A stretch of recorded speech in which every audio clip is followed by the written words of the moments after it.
ये आकाशवाणी है। प्रस्तुत है कार्यक्रम सुर्खियों में। इसके अंतर्गत सुनिए भारत में विकसित होते सेमीकंडक्टर उद्योग पर चर्चा। इसमें भाग ले रहे हैं इलेक्ट्रॉनिकी और सूचना प्रौद्योगिकी मंत्रालय के सचिव एस कृष्णन और आकाशवाणी संवाददाता आदित्य शुक्ला। भारत सेमीकंडक्टर उत्पादन के क्षेत्र में एक बड़ी शक्ति के रूप में उभर रहा है। इसके प्रयास लगातार जारी हैं। प्रधानमंत्री नरेंद्र मोदी का हाल ही में सिंगापुर दौरा हुआ। वहां पर भी प्रधानमंत्री एक सेमीकंडक्टर इकाई के दौरे पर गए। एक बहुत ही महत्वपूर्ण समझौता भी इस क्षेत्र में सिंगापुर के साथ हुआ और प्रधानमंत्री जी लगातार इस बात पर जोर देते हैं कि हमें भारत को एक ऐसे देश के रूप में उभरना है जो सेमीकंडक्टर उत्पादन के क्षेत्र में आत्मनिर्भर बन सके। तो सबसे पहले आइए सुनते हैं प्रधानमंत्री का वो विजन, उनकी वो बात जो उन्होंने लाल किले की प्राचीर से इस बार हमारे स्वतंत्रता दिवस के उपलक्ष्य पर कही थी। वो उन्होंने कहा था, क्या कहा था सेमीकंडक्टर के क्षेत्र में भारत के विकास को लेकर। आइए पहले उसे सुनते हैं। तो एक जमाना था हम मोबाइल फोन इंपोर्ट करते थे।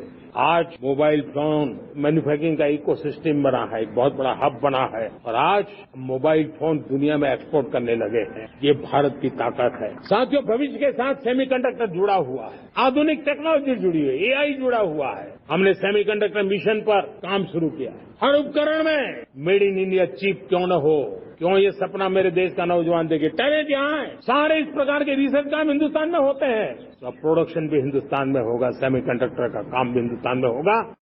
हम स्वागत करेंगे अपने स्टूडियो में आज इलेक्ट्रॉनिकी और सूचना प्रौद्योगिकी मंत्रालय के सचिव एस कृष्णन जी का।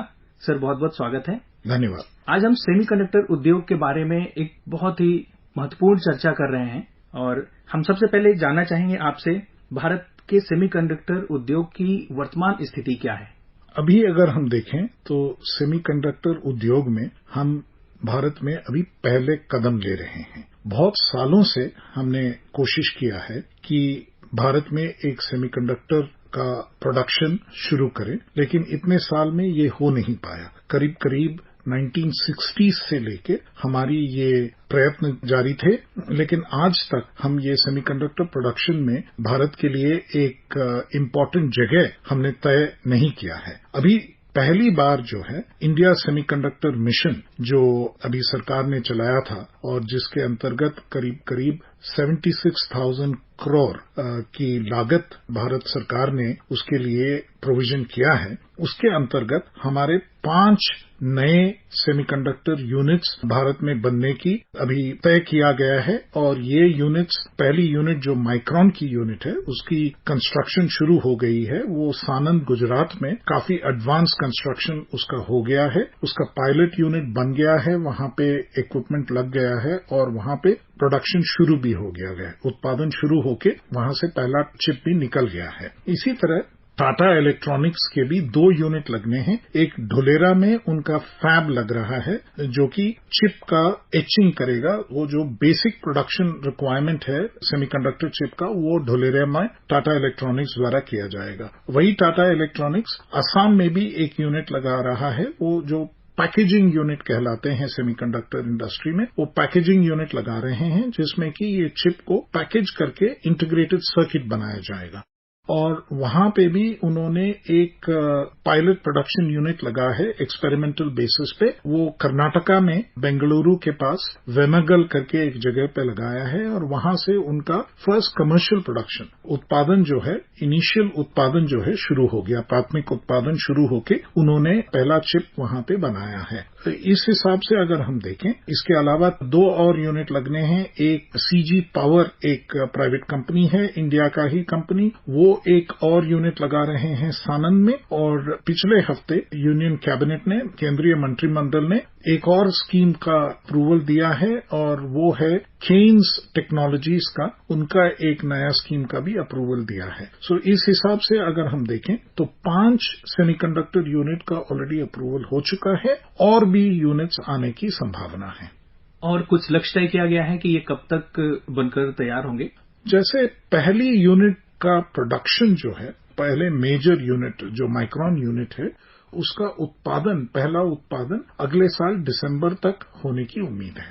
और ये पहली बार होगा आजादी के बाद जब भारत अपने चिप्स खुद उत्पादित करेगा। इस पैमाने पर ये पहली बार होगा। पहले छोटे पैमाने पे हुआ है। हमारा एक सेमीकंडक्टर लैब मोहाली में है जो सरकारी क्षेत्र में है, निजी क्षेत्र में नहीं है। वो सरकारी क्षेत्र में वो काम करता है। वहां पे कुछ सेमीकंडक्टर चिप्स अभी भी बनते हैं, लेकिन वो बहुत ही छोटा स्केल है। ये इतने बड़े पैमाने पे ये पहली बार भारत में सेमीकंडक्टर चिप्स बनेंगे। अगर हम आसान शब्दों में समझना चाहें कि भारत अभी अपनी जरूरत का कितना प्रतिशत आयात करता है चिप्स और सेमीकंडक्टर्स, तो वो कोई आंकड़ा है?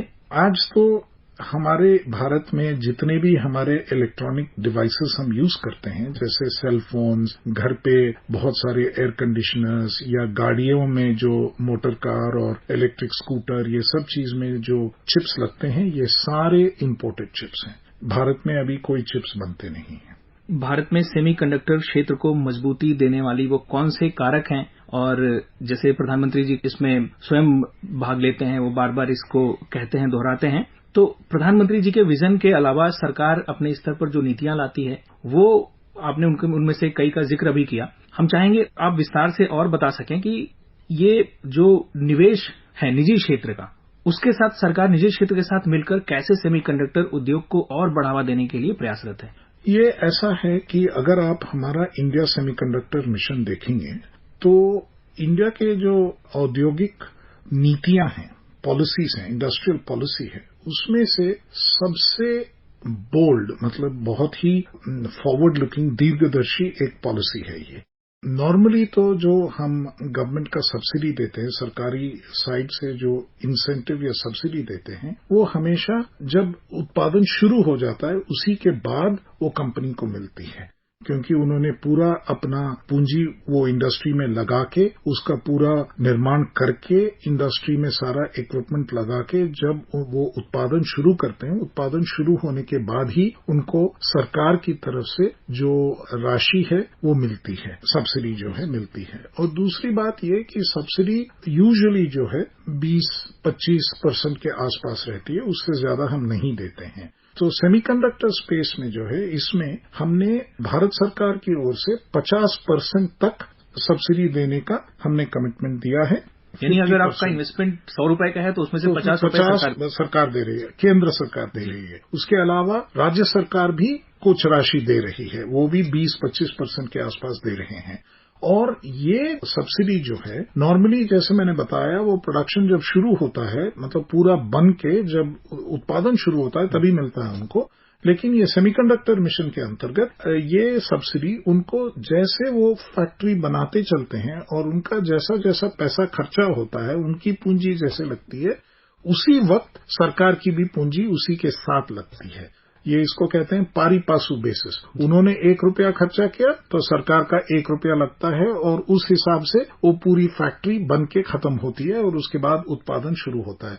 तो इस हिसाब से जो कंपनी है उसकी रिस्क बहुत घट जाती है, वो रिस्क कम लेते हैं, और इसकी वजह से वो हम एनकरेज करते हैं प्राइवेट सेक्टर को कि इस इंडस्ट्री में आके, इस उद्योग में आके वो अपना पूंजी लगाएं, पूंजी निवेश करें और ऐसी सेमीकंडक्टर फैक्ट्री लगाएं।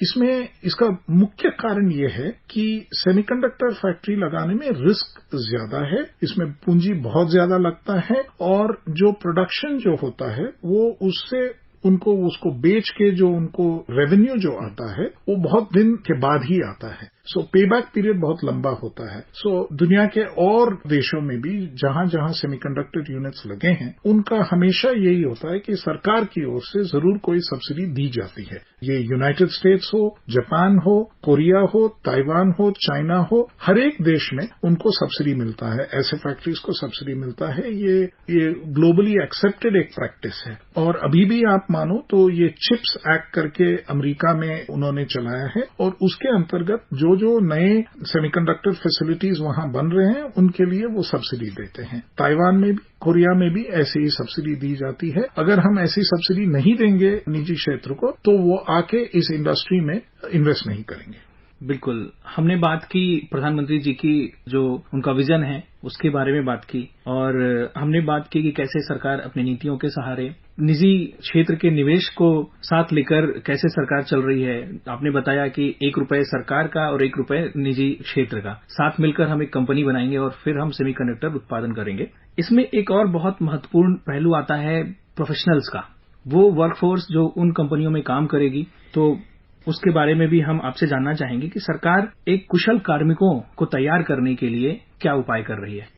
इंडिया में जहां तक कार्मिकों की जरूरत है, स्पेशली सेमीकंडक्टर सेक्टर में, हमारे पास ये सेमीकंडक्टर चिप्स डिजाइन करने वाले काफी लोग हैं। कार्मिक उस क्षेत्र में वो काफी माहिर हैं, उन्होंने ट्रेनिंग और उनकी एक्सपीरियंस भी है, तजुर्बा है। लेकिन अगर आप सेमीकंडक्टर मैन्युफैक्चर को लेंगे, उत्पादन को लेंगे, उसमें अभी तक यहां बड़े फैब्स तो बने नहीं, तो इंडिया में ही जो लोग हैं उनको ये एक्सपीरियंस नहीं है। इसलिए हम मिनिस्ट्री ऑफ इलेक्ट्रॉनिक्स मेटी से भी और मिनिस्ट्री ऑफ हायर एजुकेशन से भी, मतलब जो हमारे यूनिवर्सिटीज, कॉलेजेस, IITs, इन सब से, और मिनिस्ट्री ऑफ स्किल एजुकेशन, ये सब तीनों मिनिस्ट्रीज मिलके काफी प्रयत्न कर रहे हैं कि ऐसा एक वर्कफोर्स तैयार किया जाए। इसके लिए हम कोर्सेज अलग से चला रहे हैं और इसके लिए हमारे फैसिलिटीज पहले से दूसरे प्रोजेक्ट में बने हुए हैं। Indian institute of science Bengaluru में और IITs में, 6 IITs में हमारे फैसिलिटीज बने हुए हैं, वहां पे भी हम ट्रेनिंग दे रहे हैं। इसके अलावा इंडस्ट्री के साथ मिलकर अलग अलग इंजीनियरिंग कॉलेजेस और पॉलिटेक्निक्स में इसके लिए हम अलग से कोर्सेज बना के उसमें ट्रेनिंग दे रहे हैं। अगर हम बात करें इस क्षेत्र में स्टार्टअप्स की, तो सरकार उन स्टार्टअप्स को बढ़ावा देने के लिए क्या कदम उठा रही है? हम एक इंडिया सेमीकंडक्टर मिशन में डेवलपमेंट डिजाइन लिंक्ड इंसेंटिव करके एक हमने स्कीम रखा हुआ है, और उसी तरह चिप्स टू स्टार्टअप करके एक और स्कीम रखा हुआ है। इन दोनों स्कीम्स के अंतर्गत हम जो है स्टार्टअप्स को बढ़ावा देते हैं, उनको सपोर्ट करते हैं। उनका पूरा, जैसे वो चिप डिजाइन करने के लिए उनका जो रिसर्च एक्सपेंडिचर है, करीब करीब 50 करोड़ तक उनको सब्सिडी दी जाती है या सपोर्ट ग्रांट दी जाती है, एक नया स्टार्टअप बना के एक नया डिजाइन बनाने में। स्टार्टअप्स का जहां तक सवाल है सेमीकंडक्टर इंडस्ट्री में, वो प्राइमरली डिजाइन एरिया में रहते हैं। जो एक्चुअली उत्पादन होता है सेमीकंडक्टर का, प्रोडक्शन होता है, वो बहुत ही बड़ा फैक्ट्री होता है, उसमें डायरेक्टली कोई स्टार्टअप एंटर नहीं कर पाएगा। लेकिन अगर हम वो डिजाइन करते हैं तो वो आजकल जो फैबलेस कंपनीज करके बनते हैं, जिनका अपना प्रोडक्शन फैसिलिटी नहीं होता, वो सिर्फ सेमीकंडक्टर चिप को डिजाइन करके वेरियस यूजर्स के लिए डिजाइन करके वो बना के देते हैं और उसको फैब में बनाया जाता है। इससे पहले कि हम चर्चा में आगे बढ़ें, हम आपसे जानना चाहेंगे एक बहुत ही महत्वपूर्ण कॉन्फ्रेंस के बारे में जो अगले ही सप्ताह शुरू होने वाली है, सेमीकॉन कॉन्फ्रेंस। ये क्या है और इसमें मंत्रालय किस तरह आयोजित करेगा? इस साल जो सेमीकॉन कॉन्फ्रेंस नोएडा में होने वाली है, ये बहुत ही एक महत्वपूर्ण कॉन्फ्रेंस है। पहली बार हम इंडिया में सेमी करके एक इंटरनेशनल ऑर्गेनाइजेशन है जो कि सारे बड़े बड़े सेमीकंडक्टर कंपनीज को एक साथ लाती है और वो विश्व के अलग अलग जगहों में अपना सेमीकॉन कॉन्फ्रेंस करवाते हैं। अमेरिका में वेस्ट कोस्ट में वो करवाते हैं, उसका नाम है सेमी वेस्ट। सेमी जापान करके जापान में कराते हैं, ताइवान में कराते हैं, साउथ ईस्ट एशिया में कोलालमपुर में कराते हैं, चाइना में कराते हैं। वैसे ही एक कॉन्फ्रेंस अभी भारत में पहली बार ये सेमीकॉन जो है सेमी के अंतर्गत होने वाला है। एक अंतिम सवाल, आप मंत्रालय के सचिव होने के नाते और इस सेमीकंडक्टर उत्पादन को बहुत गहराई से, इसके डॉक्यूमेंट्स, इसकी पॉलिसीज से जुड़े हुए हैं, आप अगले 5-10 वर्षों में इसका भविष्य भारत में कैसे देखते हैं? ये भविष्य, सेमीकंडक्टर इंडस्ट्री का भविष्य भारत में बहुत ही उज्जवल है। जरूर इंडिया एक मेजर पावर बनेगा सेमीकंडक्टर स्पेस में। अगले 10 साल के अंदर हमारा झंडा इस स्पेस में भी गड़ जाएगा। इसी उम्मीद के साथ आज हम चर्चा को यहीं विराम देते हैं। आप हमारे स्टूडियो में आए और आपने हमें बताया कि कैसे सरकार निजी क्षेत्र के साथ मिलकर भारत को सेमीकंडक्टर उत्पादन के क्षेत्र में महाशक्ति बनाने की ओर अग्रसर है। बहुत बहुत धन्यवाद सर। धन्यवाद। अभी आप सुन रहे थे भारत में विकसित होते सेमीकंडक्टर उद्योग पर चर्चा। इसमें भाग ले रहे थे इलेक्ट्रॉनिकी और सूचना प्रौद्योगिकी मंत्रालय के सचिव एस कृष्णन और आकाशवाणी संवाददाता आदित्य शुक्ला। ये कार्यक्रम आकाशवाणी के समाचार सेवा प्रभाग द्वारा प्रस्तुत किया गया। इसे आप हमारे mobile app news on AIR और YouTube channel news on AIR official पर भी सुन सकते हैं। इस कार्यक्रम के संबंध में अपनी प्रतिक्रिया आप हमें ईमेल या व्हाट्सएप के माध्यम से भेज सकते हैं। ईमेल का पता है airnsdtalks@gmail.com और व्हाट्सएप नंबर है 9289094044।